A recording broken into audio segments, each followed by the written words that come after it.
నాలా గుట్టుగా ఎందుకుంటుంది? పరాయి మగాడితో, అది పెళ్ళైన మగాడితో. ఆగిపోయావేం బాబు? కొట్టు. నాన్న చూడు, కొట్టు నా కూతుర్ని. కొట్టండి. కానీ ఇంటి కోడల్ని కొట్టి చంపేసే వాళ్ళని. ఏం మాట్లాడుతున్నావయ్యా? ఇక్కడ నీ కూతురు ఎంత రుద్రతాండవం చేస్తుందో నీకు తెలుసా? నానా రాజ్, ఎంతైనా వాళ్ళు వీళ్ళని వీళ్ళ కూతురే పిలిచుంటుంది. అవును, పిలిచాను. ఎందుకు పిలిచావో తెలుసుకోవచ్చా అమ్మా? మీ అబ్బాయి మీకు మతిమరుపు ఉందని లోకంలో అందరూ బుర్ర తక్కువ మనుషులే ఉంటారనుకుంటున్నారు. అనామిక, ఆయన ఎవరనుకున్నావు? ఎవరితో ఏం మాట్లాడుతున్నావో తెలిసే గారాబంగా పెరిగుంటుంది కదా అనుకున్నాం. మా కళ్ళు తెరిపించింది. కానీ అది కూడా మా తప్పే అని తెలిసేలా చేసింది. చెల్లని నాణ్యంగా మారుతుంది నీ కూతురు బతుకు. మాట అన్నానా? ఉన్నదే కదా అన్నాను. తెగించి మాట్లాడుతున్నావు.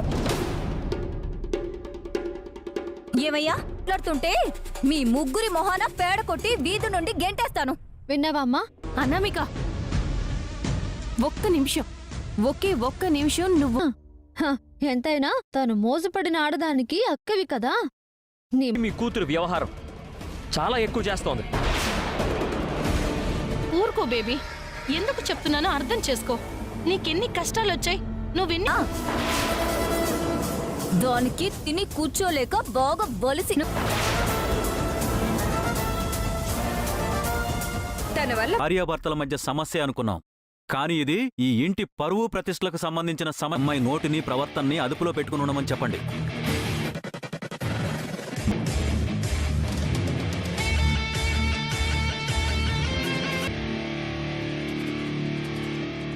మీరు ముగ్గురు అసలు మనుషులేనా?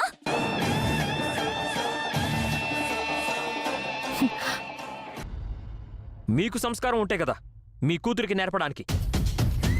దుగ్గిరాల కుటుంబమేం దేవలోకం నుంచి ఊడిపడలేదు. అది గుర్తుపెట్టుకో నువ్వు. ఏమైంది నీకు? నా కుటుంబం గురించి తప్పుగా ఎందుకు? నీతో మీ వాళ్లతో వాదించే ఓపిక నాకు లేదు. ఆయన మాట తర్వాత తండ్రైన మీ మావనన్నావు, నీ అత్తనన్నావు, నా కోడలనన్నావు. పై ఇంతకి దిగజారిపోయి మాట్లాడడం అవసరమా? దిగజారుడు. ఈ వయసులో మీ ఆయన ఇంకో దాంతో సంబంధం పెట్టుకుని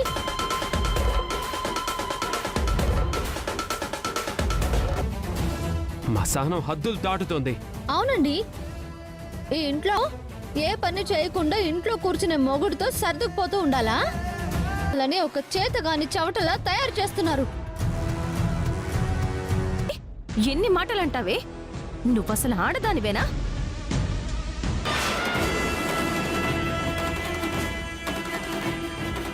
భర్త కాలి గోటి కూడా సమానం కాదు. లేకుండా ఎందుకిలా మాట్లాడుతున్నావు? కావ్య, తల్లిదండ్రులు కూడా అలాగే ఉన్నారు.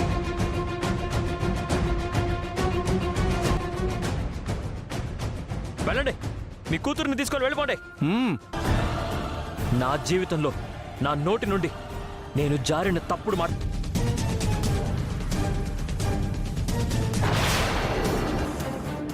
ఏంటి బావా, ఇంత జరుగుతున్నా మీరేం మాట్లాడరేంటి? ఇలా ఎప్పుడైనా పెద్దవాళ్ల మీదకి తిరగబడి మాట్లాడారా? కూడా ఇవ్వకుండా ఆ అమ్మాయి అత్తల్ని, మామల్ని, భర్తని, బావగారిని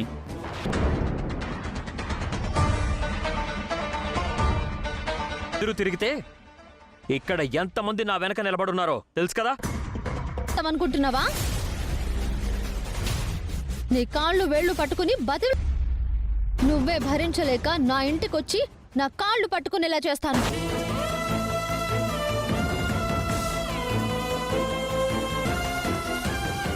పెళ్ళైన ఇన్నాళ్ళకి ఈ ఒక్క రాత్రి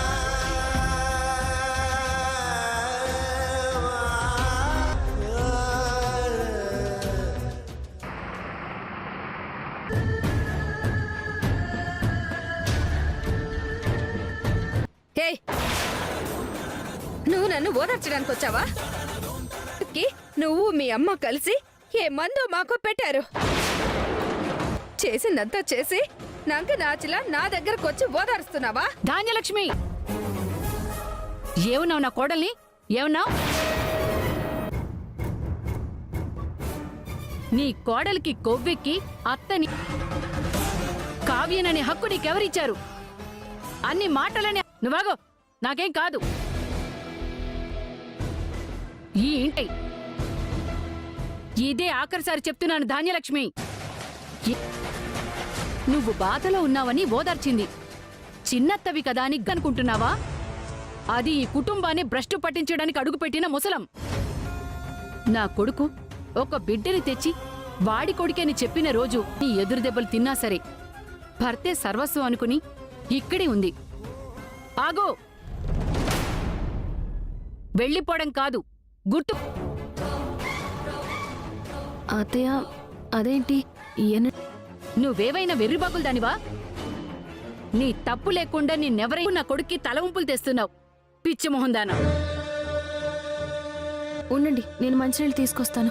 ఏ కావ్య, నేను నీ గుట్టుకో, అర్థమైందా? అయ్యిందత్తయ్య. ఏం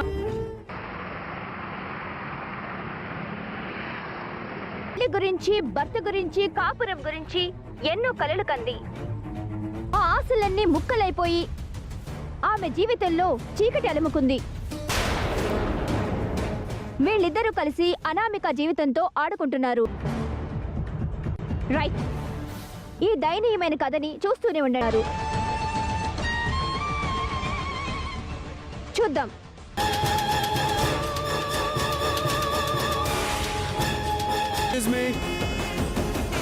కళ్యాణ్ను అరెస్ట్ చేసి తీసుకువెళ్ళడానికి వచ్చాను. టార్చర్ చేస్తున్నాడని అనామిక గారే కేసు పెట్టారు.